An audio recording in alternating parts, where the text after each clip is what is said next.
Menpan RB Cahyokumolo menyebut reformasi birokrasi bukan hanya sekedar melakukan perampingan birokrasi semata, tapi juga ikut memikirkan tunjangan dan tabungan pegawai negeri sipil saat pensiun. Itu yang membuatnya mengusulkan bagi aparatur sipil negara atau ASN, atau pegawai negeri sipil PNS yang memasuki pensiun akan mendapat dana pensiun sebesar 1 miliar rupiah. Tujuannya agar dana pensiun itu bisa meningkatkan kesejahteraan para pensiunan.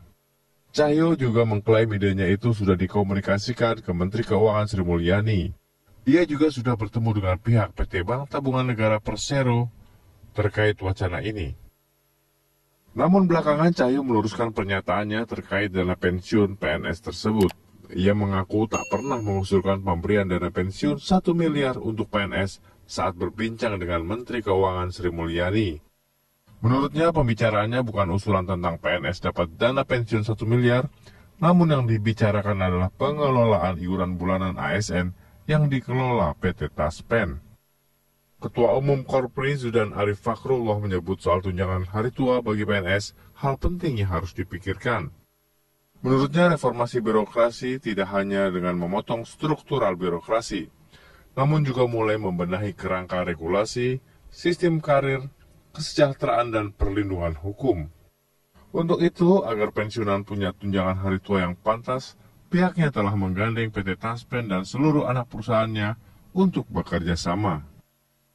Bagaimanapun juga, wacana dana pensiun 1 miliar bagi para PNS yang memasuki masa pensiun tentu menjadi angin segar bila benar-benar tereksekusi.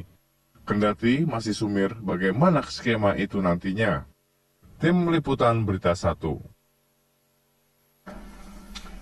Wacana 1 miliar untuk PNS pensiun, dialog kita bersama dengan Yeni Sucipto, tenaga ahli media Deputi 2 Kantor Staf Presiden, dan nanti juga mudah-mudahan kita bisa terhubung langsung dengan Menteri Pan RB Cahyokumolo. Mbak Yeni, terima kasih banyak sudah hadir bersama kami di pagi hari ini. Ini agak menarik memang pernyataan Pak Menteri ya. Bahkan ada satu judulnya itu agak cukup bombastis dan itu menjadi perdebatan di publik, bukannya perdebatan tapi pembahasan di publik bahwa PNS ketika dia pensiun paling tidak dia mendapatkan uang digelontorkan langsung gitu 1 miliar. Tapi terus kemudian beberapa jam kemudian katanya kata Pak Menteri salah kutip wartawannya, meskipun sebetulnya kita punya banyak rekaman soal pernyataan itu. Nah, ini sebetulnya gimana sih sebetulnya Mbak Yeni soal pensiun bagi PNS ini? Mungkin kalau ini ya mendengar pernyataan dari Kemenpan RB ya saya bilang bahwa itu memang benar kalau kita bicara 1 miliar tapi dihitung gitu loh.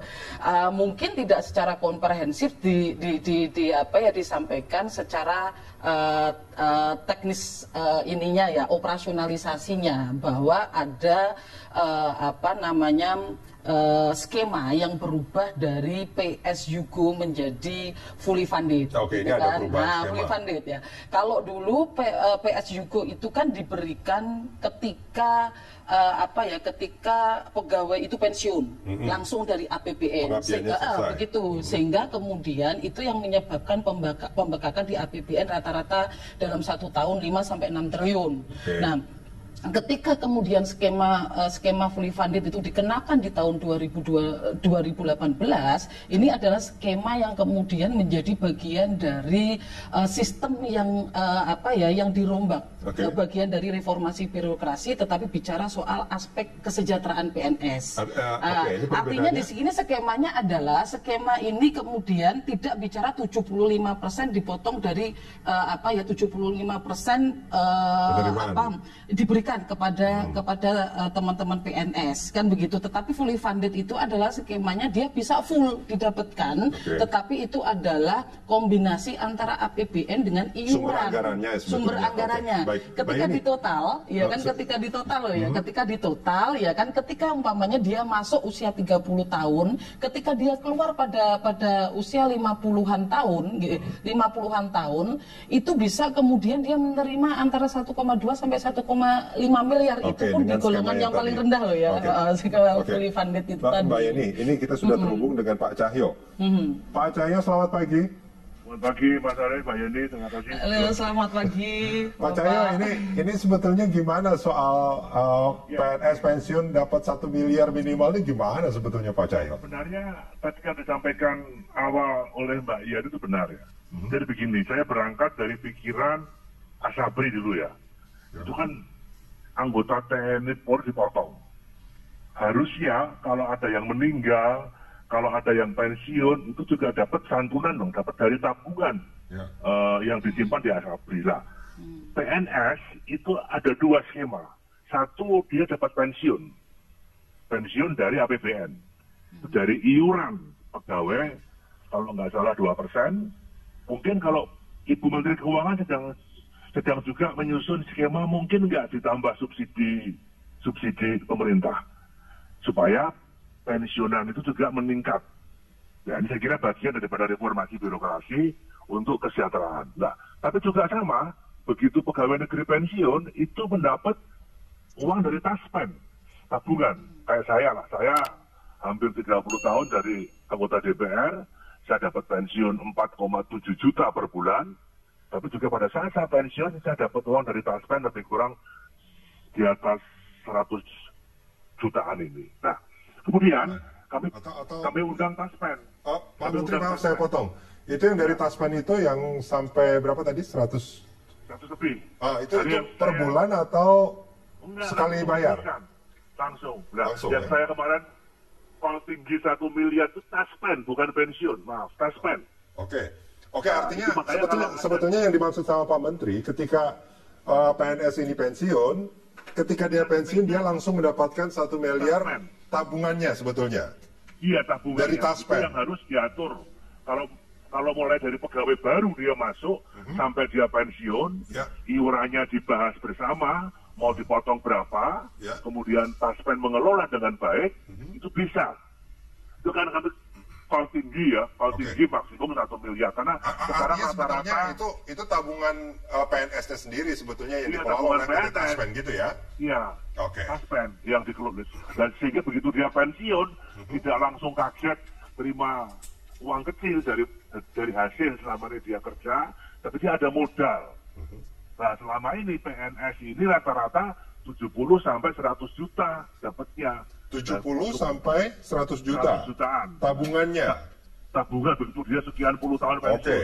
Itu gimana caranya dari 70 sampai 100 juta itu bisa berkembang menjadi 1 miliar seperti yang direncanakan Pak Menteri? Saya kan kalau tinggi ya, atau bisa minimal bisa di atas 100. Kayak dulu saya waktu sebagai Mendagri, perlulah uang 1 T dibagi untuk partai politik gitu aja toh. Tapi akhirnya bisa disetujui oleh Bu Menteri Keuangan 500 sampai 600 miliar. Itu kan yang penting ada peningkatan kesejahteraan. Begitu ASN pensiun, dia dapat pensiun bulanan dari APBN, tapi dia dapat uang tabungan itu bisa sebagai modal. Nah itu saya undang taspen kan sehat ini, sehat. Tolong dong uang itu bisa nggak dikelola. Tapi ini untuk ASN yang baru masuk ya. Begitu baru masuk, mau dipotong berapa? 1 rupiah, mau dipotong 1 juta, karena kan sekarang ASN itu besar loh. Gajinya saja paling kecil itu sudah 6 sampai 8 juta. Belum ditambah tunjangan kinerja. Itu termasuk ada gaji 13, gaji 14. Termasuk PNS di daerah itu? Iya, semua sama ini. Ya, ini yang kami dari skemanya dengan taspen, ya ditingkatkan lah taspennya itu, sehingga begitu pensiun ASN itu jangan hanya langsung terima, ya kayak mohon maaf seorang Panglima TNI misalnya, dia bintang 4, itu ada tunjangan macam-macam, dia besar cukup, begitu dia pensiun kembali ke gaji pokok seorang prajurit 6 sampai 7 juta loh. Jadi kan kaget pensiunnya 70% dari itu, kayak saya lah. Begitu pensiun DPR, saya sampai sekarang dapat saya di samping gaji menteri 20 juta, ada pensiun saya 4,7 juta DPR. Bu Menteri, maaf saya potong. Ini boleh saya simpulkan. Sebetulnya PNS itu, ini harapan dengan skema yang akan nanti diterapkan. Setelah PNS itu pensiun, sebetulnya ada haknya dia, gaji dan segala macam yang dipotong sejak hari pertama dia menjadi PNS, dan itu diakumulasikan. Diakumulasikan itu dananya itu iurannya itu ditaruh di Taspen, dikelola oleh Taspen, dan diharapkan pada sampai dia masa baktinya selesai, mungkin sekitar 30 atau 35 tahun kemudian, dia mendapatkan tabungannya sebesar 1 miliar rupiah. Enggak, itu call saya tinggi ya, call saya tinggi 1M. Tergantung potongannya berapa, potongan iuran tabungan per bulan berapa. Kalau anggota DPR, kalau misalnya saya kemarin dari gaji 60 juta anggota DPR, saya bisa dipotong 1 juta untuk Taspen, mungkin pensiun saya bisa besar, gitu loh. Itulah saya kira. Ini kan demi bagian reformasi birokrasi. Ini bicara soal pensiun yang tiap bulan diberikan atau yang tabungan yang dipotong tadi? Tabungan ya. Oke, sekali lagi ini yang besar tadi adalah tabungannya sebetulnya ya. Iya. ASN itu begitu pensiun dapat 2. Satu tabungan yang dikelola oleh Taspen, langsung dibayarkan begitu dia pensiun, yang sekarang kecil. Sekarang rata-rata di bawah 100 juta. Pegawai golongan 1-2 itu. Kemudian ada pensiun yang lewat APBN yang sekarang sedang dibahas oleh Ibu Sri Mulyani. Itu aja saya kira. Nah, kalau yang 1 miliar tabungan ini selama ini sudah berjalan belum sebetulnya Pak Menteri? Sudah sejak zaman dulu. Sudah tapi berjalan. Kan kecil. Iurannya kan kecil, potongannya kan kecil. Nah, itu kalau bisa dibahas bersama antara Taspen dan pegawai yang baru masuk. Sekarang pegawai baru masuk bisa mendapatkan 5-6 juta. Belum tunjangan kinerjanya, hampir sama dengan gaji. Nah, itu diatur lah. Diatur potongannya sehingga begitu pensiun ada modal kerja nantinya. Nah itu aja. Ya, ini dia maksud saya. Ini kalau taruhlah misalkan rata-rata penghasilan PNS itu 10 juta, terus selama 30 tahun, kalau misalkan dipotongnya misalkan 10%, itu kan berarti per tahun ada 12 juta. Kali 30, itu kan mestinya hanya sekitar 36 juta. Tidak sampai memang 100 juta dari tabungan itu. Itu dibungakan. Betul. Nah, tapi dari angka 36 juta, itu menjadi 1 miliar, itu pengelolaannya luar biasa sekali menurut saya. Atau memang sebetulnya dalam tabungan itu juga ada kontribusi negara atau pemerintah atau APBN dimasukkan ke sana? Tidak ada. Kontribusi negara itu hanya subsidi untuk pensiun.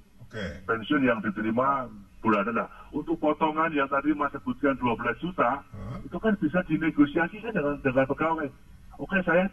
Saya kalau saya mau dipotong separuh dari gaji saya misalnya. Supaya tabungannya besar, bunganya besar, kalau dikelola oleh Taspen, pasti menguntungkan, kan semua kan uang-uang itu kan dibuat untuk ke saham ya. Kalau besar bisa semakin besar. Nah, saya kemarin paling tinggi 1 miliar. Saya paham bahwa pengelolaan Taspen itu bisa kemana saja, bisa ke saham, tapi kan itu juga ada resikonya, atau mungkin instrumen investasi yang lainnya. Betul. Ada instrumen investasi yang bisa dilakukan. Itu yang saya maksud, Mas. Cuman dari angka 1 juta per bulan menjadi 12 juta per bulan dikali 30 mungkin sekitar berapa? 360-an ya? 360-an juta mungkin ya? Itu kalau dikelola, maksud saya yang 1M itu mungkin bisa ditingkatkan kalau pegawainya mau. Mas. Dari 360 menjadi 1 miliar, itu kan berarti naiknya sekitar 200%. Ada nggak investasi yang bisa mencapai itu? Dari 1 juta, Mas. Baik, ini sebetulnya kita lagi mencari cara supaya pegawai negeri itu begitu pensiun, jangan kaget dengan uang pensiun yang kecil bulanan, tapi ada tabungan yang uang dia sendiri yang dikelola oleh Taspen. Dan itu bisa menjadi modal dia setelah dia selesai masa baktinya. Baik. Pak Menteri, kita jeda sebentar. Kita jeda sebentar, kita akan lanjutkan di segmen berikut. Pemirsa jangan kemana-mana, kami segera kembali.